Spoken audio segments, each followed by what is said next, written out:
hello students, आज class तुम्हें पढ़िम question number 10 तो सो क्वेश्चन नंबर 10 तुम्हें दिया আছে কি যে ত্রিভুজ PQR এর কিউ কোণ সমকোণ PQR ত্ৰিভুজৰ কিউ কোণটো আমাৰ কি কোৱা আছে সমকোণ অৰ্থাৎ 90 ডিগ্ৰী বুলি কোৱা আছে আৰু PR আৰু QR এই দুটা যোগ কৰিলে আমাৰ কিমান হ'ব 25 সেমি হ'ব PQ মানটো আছে আমাৰ 5 semi sin phi cos phi আৰু tan phi মান উলিয়াব লাগে সো ইয়াতে আমি গিভেন বলি লিখি ললো সলিউশন দিবা যেখিনি বস্তু দিয়া আছে এখিনি লিখি লবা যে গিভেন ত্রিভুজ PQR এর কিউ কোণ সমকোণ PQ 5 সেমি PQ তো দিয়া আছিল আমাৰ 5 সেমি আৰু PR plus QR is equal 25 semi এটো পিছত লিখি দিছো এই কারণে এটা কারণ আছে অলপ পিছত গম পাবা আগতে তুমি এটা কাম কৰা যে এই যেহেতু আমাৰ কি কোৱা আছে এটা ত্ৰিভুজৰ কথা কোৱা আছে গতিকে তুমি এটা ত্রিভুজ আঁকি দিয়া কি ত্রিভুজ আঁকিব লাগিব সমকোণী ত্রিভুজ হনে নাই কারণ এটো আমি ট্রিকোনোমেট্রিক চ্যাপ্টার পঢ়ি আছো সমকোণী ত্রিভুজে আঁকিব লাগিব আৰু এটো কোৱা আছে যে আমাৰ কি কিউ কোণটো সমকোণ সমকোণ মানে এইটো হনে নাই এই লম্ব আকাৰত যেটো থাকিব এই কোণটো কি থাকে আমাৰ কিউ হল কিউ তো সমকোণ হল আৰু বাকি তুমি পি কিউ আর ইয়াতে দি দিয়া হল কিন্তু কিউ তো কিন্তু ইয়াতে দিবই লাগিব এই কোশ্চেনত কাৰণ কিউ কোণটো তোমাৰ সমকোণ বুলি কৈ দিয়া আছে কিউ তো সমকোণৰ ঠাইতে দিব লাগিব হল সমকোণ মানে 90 ডিগ্ৰী এতিয়া বাহুখিনি চিনাক্তকৰণ কৰা বাহুখিনি কি হ'ব ইয়াতে চোৱা 90 ৰ সন্মুখত যেটো বাহু থাকে তাক কোৱা হয় কি কৰ্ণ হনে নাই বহুত ভিডিওত কৈ আছো যে 90 ডিগ্ৰীৰ সন্মুখত যেটো বাহু থাকে এটো কি কৰ্ণ আৰু ইয়াতে সোয়া সাইনৰ লগত p cosৰ লগতে p tanৰ লগতে কি আছে আমাৰ p আছে গতিকে p টো তলত দিব লাগিব আৰু এটো কি হৈ যাব আমাৰ ভূমি হৈ যাব হল এটো কি ভূমি আৰু এটো কি হ'ব আমাৰ লম্ব হৈ যাব হল ত্ৰিভুজ PQR টো আঁকি লবা তাৰ পিছত তুমি এই মানখিনি যিখিনি দিয়া আছে এইখিনি চাই চাই লিখি লবা এইখিনি কামটো পাৰিবা এতিয়া বাকি কামখিনি তুমি কেনেকৈ আগবাঢ়িবা ইয়াতে So PQ এৰ ভ্যালু তো দিয়া আছে PQ কিমান দিয়া আছে PQ আমাৰ 5 সেন্টিমিটাৰ দিয়া আছে তাৰ পিছত আমাৰ PR plus QR এৰ মান দিয়া আছে তাৰ মানে PR আৰু AQR এই বাহুটো আৰু এই বাহুটো যোগ কৰিলে কিমান হ'ব 25 আছে হল দুটা বাহু যোগ কৰিলে কিমান হ'ব 25 হ'ব হেখিনি দি আছে কিন্তু এটাৰ তো আমাৰ নিৰ্দিষ্ট কৈ দিয়া নাই গতিকে তুমি এক কাম কৰা ইয়াৰ পৰা যিকোনো এটাৰ মান ওলাই দিয়া PR তো তুমি ইয়াতে লিখি 25 - QR কৰি দিয়া এটো তো লিখিব পাৰো হনে নাই কাৰণ এটো প্লাস আছিল প্লাস তো এই ফিনে গৈ কি হৈ যাব আমাৰ মাইনাস হৈ যাব এটো নিয়ম প্লাস থাকিলে সাইড চেঞ্জ হৈ মাইনাস হৈ যাব এটো তুমি ইকুয়েশন নাম্বার 1 কৰি দিয়া কাৰণ পৰৱৰ্তী টাইমত আমাৰ লাগিব পাৰে হল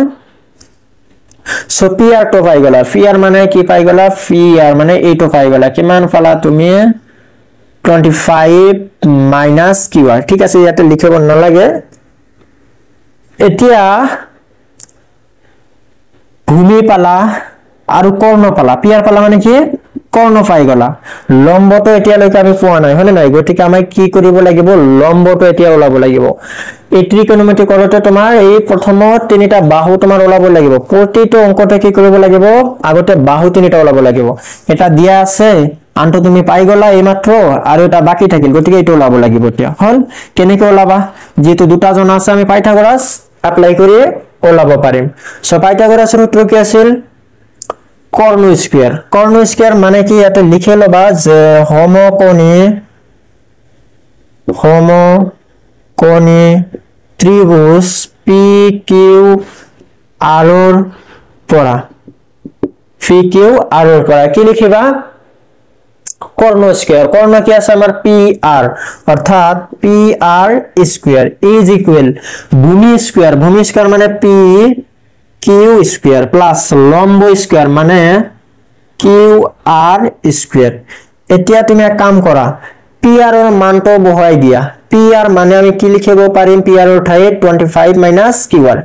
25 - QR হোল স্কয়াৰ কাৰণ উপৰত স্কয়াৰ আছিল ইয়াতে বাকি একো কৰা হোৱা নাই PR এৰ ঠাইত এই মানখিনি বহোৱা হৈছে উপৰত স্কয়াৰ আছিল স্কয়াৰটো থাকিবই तार पिছত PQ ৰ মান আছে নেকি PQ ৰ ভ্যালু আছে আমাৰ 5 সেমি 5 সেন্টিমিটার দিব না লাগে ডাইরেক্ট তুমি কি করা স্কয়ার দি দিয়া প্লাস কিউআর আমার আছে নাকি কিউআর নাই কিউআর টো লাব লাগে গতিকে কিউআর টু কিউআর এ লিখি দিয়া কিউআর স্কয়ার এতিয়া এটা সব আমার ফর্মুলা পড়ে যাব হনে নাই a - b whole square formula এটা হল a এটা কি b আমার a - b whole square formula কি আছিল যে a - b whole square is equal a square minus 2ab plus b square হনে নাই এর ঠাইত কি আছে আমার 25 b এর ঠাইত কি আছে আমার qr তার মানে এই ফর্মুলার যত a আছে এর ঠাইত আমি 25 লিখি দিম আর b এর ঠাইত qr লিখি দিম একেবারে সহজ কথা a স্কয়ার এর ঠাইত কি লিখিম 25 স্কয়ার মানে 25 স্কয়ার মাইনাস ফর্মুলা 2 ইনটু এর ঠাইত কি লিখিম 25 ইনটু b এর ঠাইত কি লিখিম qr তার পিছত প্লাস b স্কয়ার এর ঠাইত কি হবে qr স্কয়ার হল এইখিনি ভাঙি পিনে এইখিনি হল আমার তার পিছত কি আছিল আমার ইকুয়াল 5 স্কয়ার মানে 25 প্লাস তার মানে 5 দুটা পূরণ কৰিব লাগিব qr স্কয়াৰ লিখি দিয়া এতিয়া তুমি এটা বস্তু লক্ষ্য কৰা ইয়াতে qr স্কয়ার ইয়াতেও qr স্কয়ার আছে আমার দুয়ো ফালে আমার qr স্কয়ার আছে গতিকে আমার ক্যান্সেল যাব হল তেনহলে বাকি এইখিনি তুমি কি লিখিব পাৰা 25 স্কয়াৰ মানে 625 হনা তুমি এক কাম কৰিবা 25 এনেকে দুটা পূৰণ কৰিবা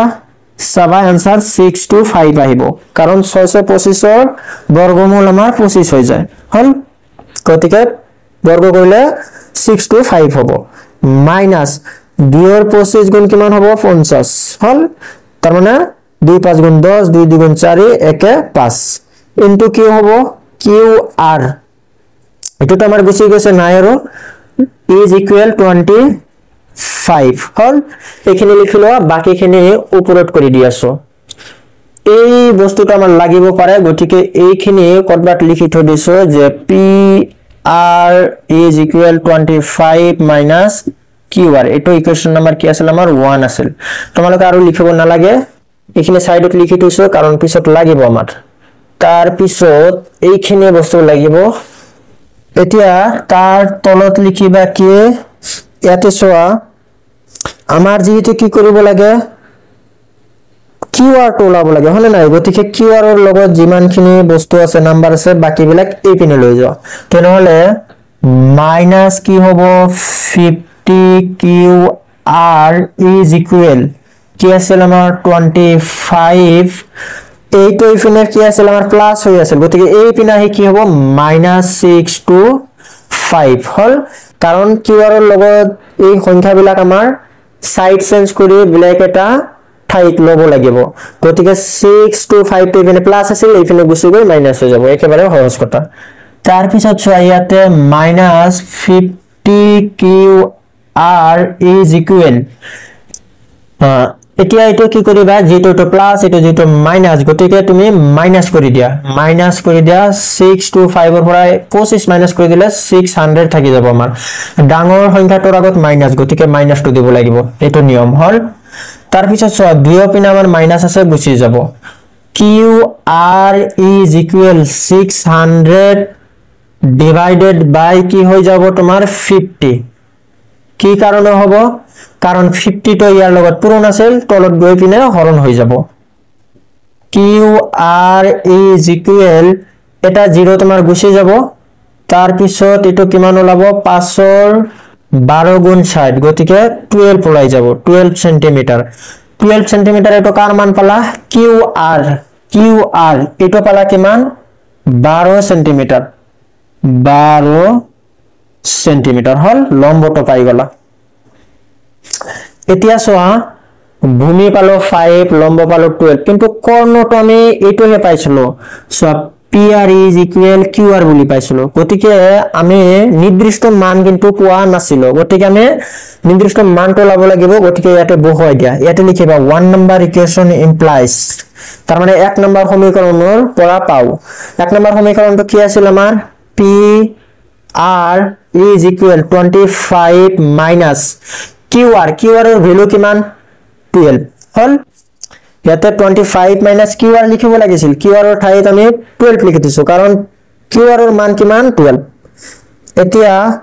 PR is equal কিমান পাবা 13 মাইনাস কৰিলো হল ইমান সেন্টিমিটাৰ এই PR টো কিমান পাবা 13 সেন্টিমিটাৰ হল এইটো সমীকৰণ তোমালোকে আগতে বনাইছিলা গতিকে ইয়াতে আৰু লিখিব নালাগে হল তুমি সমকোণী ত্ৰিভুজৰ তিনিটা বাহু পাই গলা এতিয়া আৰু কি ঘটা এতিয়া তুমি এই গোটেইবিলাক ওলাই দিব পাৰিবা কোনো কথা নাই কিন্তু তোমাৰ প্ৰথমত ওলাব লাগে কি তিনিটা বাহু জনা থাকিলেহে তুমি বাকি গোটেইবিলাক কাম কৰিব পাৰিবা এতিয়া বাকিখিনি মই ওপৰত কৰি দি আছো এইখানে লিখি লোৱা ইয়াতে কি হ'ব তাৰ পিছত চোৱা নাও কি ওলাব লাগে sin p আচ্ছা sin p ওলাব লাগে তাৰ পিছত cos p ওলাব লাগে আৰু এটা ওলাব লাগে কি tan p হল tan p ওলাব লাগে এইখিনি বস্তু কাম কৰিব লাগে ইয়াতে সব কি কি হ'ব sin এঙ্গেল কি লাগি আছে p এটো যেটো তাৰ মানে ভূমি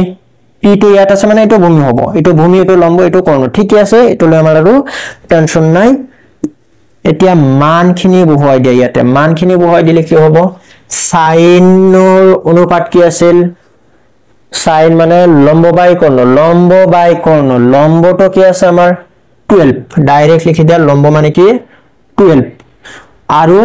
ডিভাইডেড বাই কৰ্ণ মানে 13 হে হৈ গল আমাৰ आंसर sin p মানে 12/13 একেবাৰে জি তাৰ পিছত cos মানে কি আছিল ভক অৰ্থাৎ ভূমি বাই কৰ্ণ 5/13 হল হৈ গল आंसर তাৰ পিছত tan মানে কি আছিল লব অৰ্থাৎ লম্ব বাই ভূমি 12/5 হল একেবাৰে ইজি তুমি যদি এই বাহুখিনি ওলাব পাৰা বাকি পিছৰ কামখিনি একেবাৰে ভেৰি ইজি গতিকে তোমাৰ প্ৰথমত কি কৰিব লাগে প্ৰতিটো অংকৰ ক্ষেত্ৰত চাবা এই কৰ্ণ ভূমি আৰু লম্বখিনি আগত ওলাব লাগে তাৰ পিছতে আমি ৰেশিও বিলাক ওলাব পাৰো হয়নে নাই গতিকে কোশ্চেন নাম্বাৰ 10 ৰ সলিউশন আমাৰ ইমানখিনিয়ে সহজলে ভিডিওটো ইমানে ভিডিও ভাল লাগিলে লাইক এটা কৰি দিবা আৰু চেনেলত প্ৰথমবাৰৰ বাবে কোনোবাই আহিলে চেনেলটো সাবস্ক্ৰাইব কৰি লবা যাতে মই ভিডিও আপলোড কৰাৰ লগে লগে তোমালোকে নোটিফিকেশন এটা পাই যাও সহজলে থ্যাংক ইউ